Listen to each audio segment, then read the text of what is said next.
नमस्कार दोस्तों। आज मैं आपको सुनाऊंगी पति पत्नी की इमोशनल हार्ट टचिंग स्टोरी। दोस्तों, आज की कहानी एक ऐसे पति पत्नी के जोड़े की है।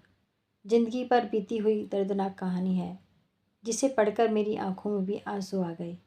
आपसे गुजारिश है कि इस इमोशनल स्टोरी को पूरा सुनिएगा। बहुत ही ज़बरदस्त कहानी है। इस कहानी में आपको अनेकों ऐसे मोड़ मिलेंगे जिन्हें पढ़कर आप भी इमोशनल हो जाएंगे। अब इस कहानी को स्टार्ट करते हैं, जिसका शीर्षक है इमोशनल स्टोरी। जो यह कहानी पति पत्नी के जोड़े की ज़िंदगी पर आधारित है। बेहद ही भावपूर्ण और इमोशनल कहानी है। बहुत ही अच्छा लगेगा। मुझे पहले लड़के की तस्वीर दिखाओ माँ, फिर मैं फैसला करूँगी हाँ या ना का। माँ ने रीमा की तरफ देखा। अच्छा, हम तुम्हारे लिए क्या कोई अच्छा लड़का नहीं देखेंगे? रीमा गुस्से से बोली।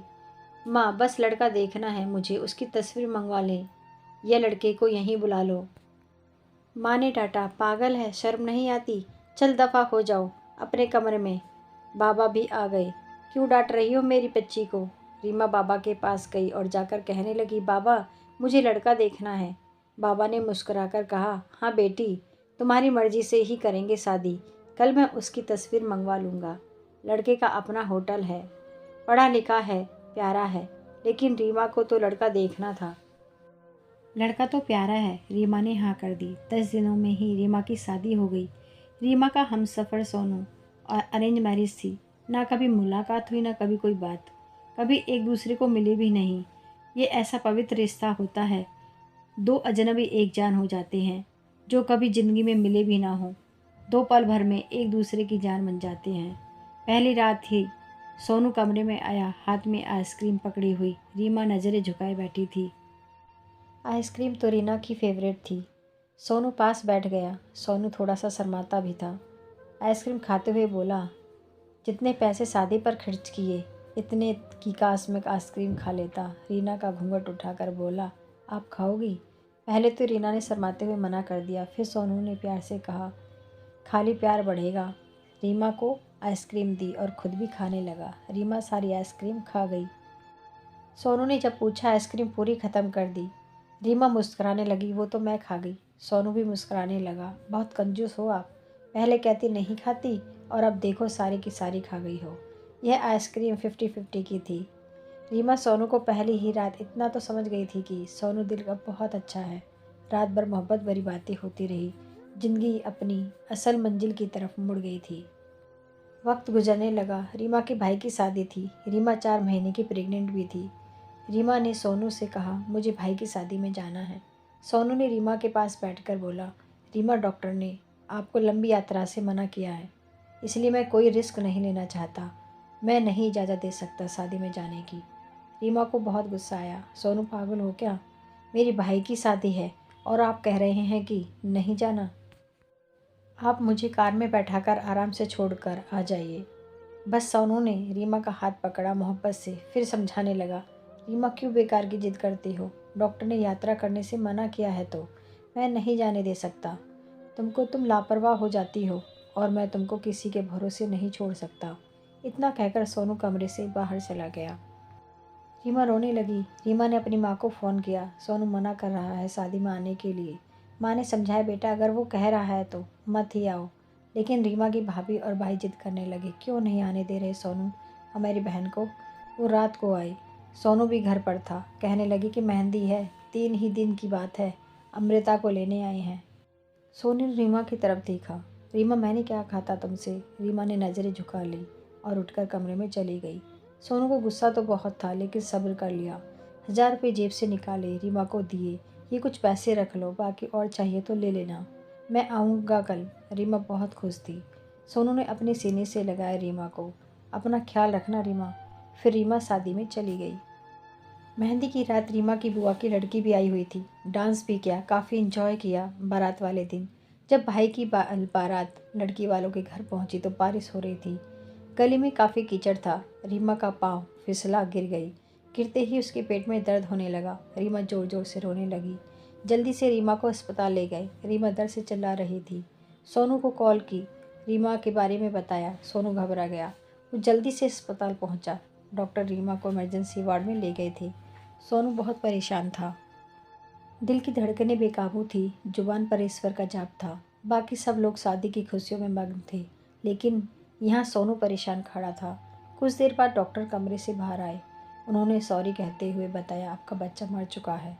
सोनू बेजुबान सा होकर कुर्सी पर बैठ गया। भगवान से हिम्मत मांगकर जल्दी से वार्ड में गया। रीमा रो रही थी। सोनू को देखकर मुंह मोड़ लिया।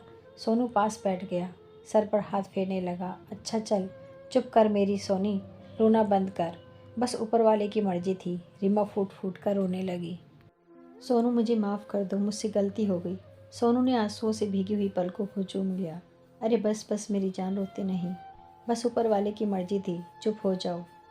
रीमा खुद को गुनहगार समझ रही थी, अपने बच्चे और सोनू का। सोनू समझाने लगा। रीमा का सर अपनी गोद में रख लिया।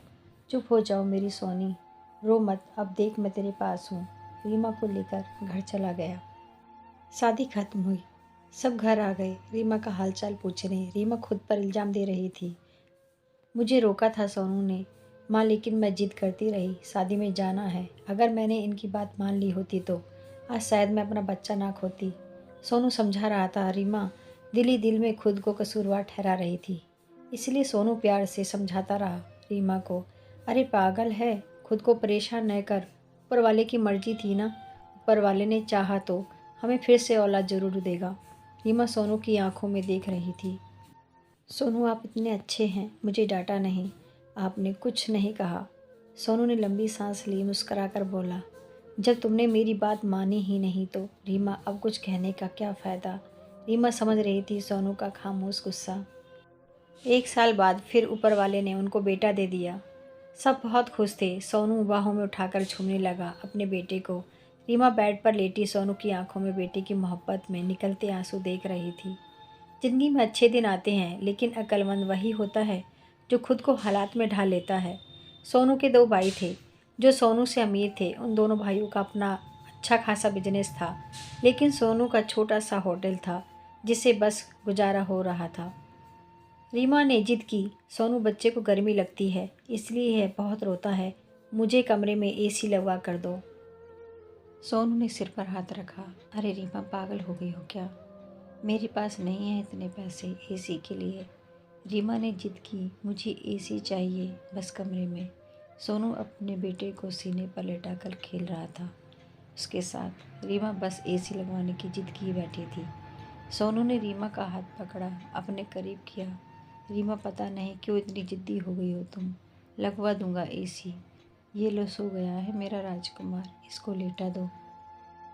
2 साल बाद ऊपर वाले ने एक बेटी भी दी। वे दोनों बहुत खुश थे। हर अच्छी बुरी ख्वाहिश पूरी करता था सोनू, लेकिन फिर भी छोटी छोटी बातों पर उनमें झगड़ा रहता था। बेटा 4 साल का हो गया था, बेटी छोटी थी। सोनू का होटल का काम अच्छा नहीं चल रहा था। सोनू कुछ परेशान था, पर घर आया देखा बेटे ने उसका लैपटॉप तोड़ दिया था। प्रीति मोबाइल पर लगी हुई थी। सोनू ने देखा लैपटॉप टूटा हुआ पड़ा है। सोनू चिल्लाकर बोला, रीमा ये क्या है? रीमा ने देखा, ये आपके लाडले ने तोड़ा है। सोनू गुस्से में पहले ही था। रीमा को गाली देकर बोला, तुम्हारा दिमाग काम नहीं करता? इसमें मेरा सारा डेटा था, तुम पागल हो क्या? जाओ खाना लेकर आओ, उठ जाओ। रीमा गुस्से में बोली, सोनू मैं नौकरानी नहीं हूँ, सारा दिन बच्चों को संभालूं और फिर तुम मुझे गाली दो। सारा दिन इतना काम करो और कदर इतनी सी, गाली दे रहे हो। रीमा खाना लेकर आई, बैंगन बने हुए थे। सोनू ने बैंगन देखे चिल्लाकर बोला, तुम्हारा दिमाग खराब है? तुमको कितनी बार समझाया है मैं बैंगन नहीं खाता। सोनू ने खाना उठाकर फेंक दिया, उठकर बाहर चला गया। इतने में बेटे ने कांच का गिलास तोड़ दिया जो हाथ पर लग गया। काफ़ी खून बहने लगा था हाथ से। रीमा ने बेटे को 1-2 थप्पड़ लगा दिए। बहुत तंग आ गई हूँ मैं तुम बाप बेटे से। बेटे को उठाकर कमरे में ले गई, रो रही थी। साथ ही उसे बोल रही थी, 5 साल हो गए इस इंसान के साथ, जरा सी भी कदर नहीं है। बेटे के जख्म पर मरहम लगाने लगी। इतने में बेटी भूख से रोने लगी। बेटी को गोद में उठाया। इस इंसान की ऐसी हरकतें रही तो गुजारा मुश्किल हो जाएगा। रात भर सोनू गायब रहा। रीमा ने भी फ़ोन करके ना पूछा। रीमा ने अपनी माँ को बताया, सोनू आजकल ना खर्चा दे रहा है, ना अच्छे से बात करता है, गालियाँ देता है। माँ ने कहा, अच्छा हम करते हैं बात सोनू से। सोनू को महसूस हुआ उसने अच्छा नहीं किया रीमा के साथ। आज घर जाकर रीमा को सॉरी कहूँगा। घर आया, देखा घर में रीमा के माँ बाप, चाचा सब आकर बैठे हुए थे। सोनू ने रीमा की तरफ देखा। रीमा खामोश रही। नमस्ते किया। उसके बाद बात तो शुरू हो गई। माँ चिल्लाकर बोली, क्यों बेटा, तुम खर्चा नहीं देते हो रीमा को? क्यों गालियाँ देते हो? सोनू को बहुत गुस्सा आया। घर की बात ही हम दोनों सुलझा लेते। सोनू ने गुस्से से कहा, इसको सब कुछ देता हूँ, ये बस तमाशा लगाना जानती है। रीमा भी गुस्सा थी। वो भी गुस्से में बोली, क्या देते हो? महीने में 10,000 देते हो, जिसका दोनों बच्चों का दूध भी पूरा नहीं होता। एहसान करते हो मुझ पर, तुम्हारे बच्चों पर खर्चा करती हूँ। बहस इतनी बढ़ गई कि सबके सामने सोनू ने रीमा को थप्पड़ मार दिया। रीमा की माँ को बर्दाश्त नहीं हुआ। वो अपनी बेटी को साथ ले गई, दोनों बच्चों को भी साथ ले गई। सोनू ने भी नहीं रोका उन्हें। रीमा नाराज होकर चली गई। रीमा को थप्पड़ ज़्यादा जोर का लगा था, निशान बन गया था चेहरे पर। माँ भी रोने लगी, न जाने पहले भी कितना जुल्म करता होगा मेरी बेटी पर, कमीना इंसान।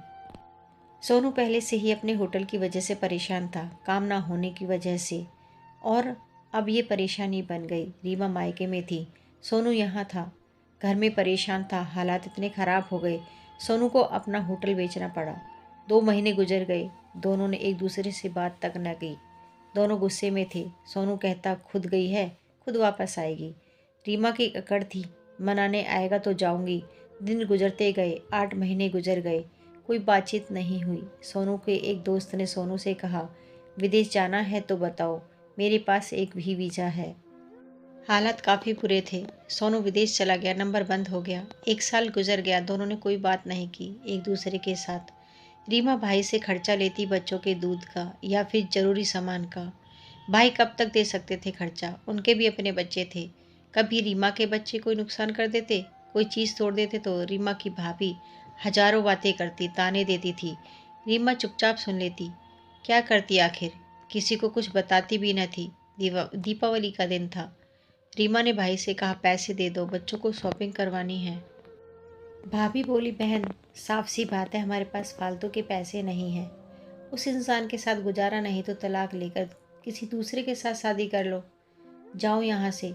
रीमा उस दिन बहुत रोई थी। उसे एहसास होने लगा था, सोनू तो मेरे सर का ताज है। सोनू दुबई में बच्चों को याद कर बहुत रोता था।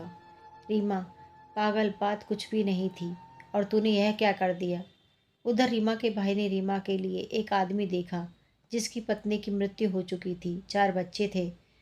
उसके भाई ने रीमा से कहा, बस सोनू से तलाक ले लो, इस आदमी से शादी करके घर बसा लो अपना। रीमा की आंखें भीग गई थीं आंसुओं से। जल्दी से मोबाइल निकाला, सोनू से फ़ोन लगाया। नंबर बंद आ रहा था। रीमा रोने लगी, मुझे सोनू के पास ही जाना है, मुझे कोई शादी नहीं करनी किसी से।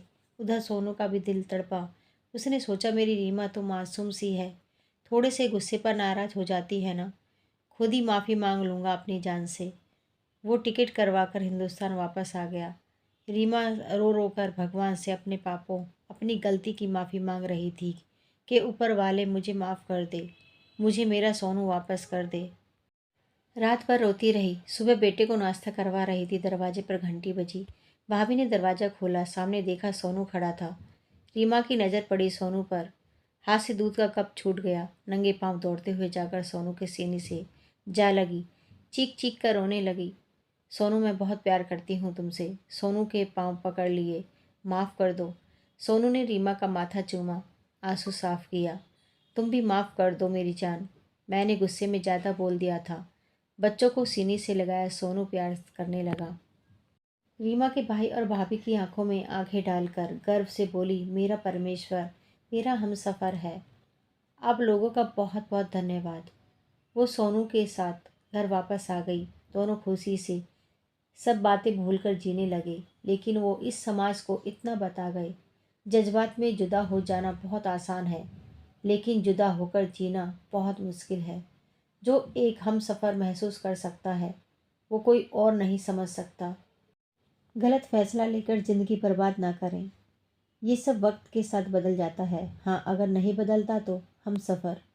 अगर कोई नाराज़ है या घमंड में है तो जाओ मना लो, राज़ी कर लो एक दूसरे को, इससे पहले कि फिर देर हो जाए।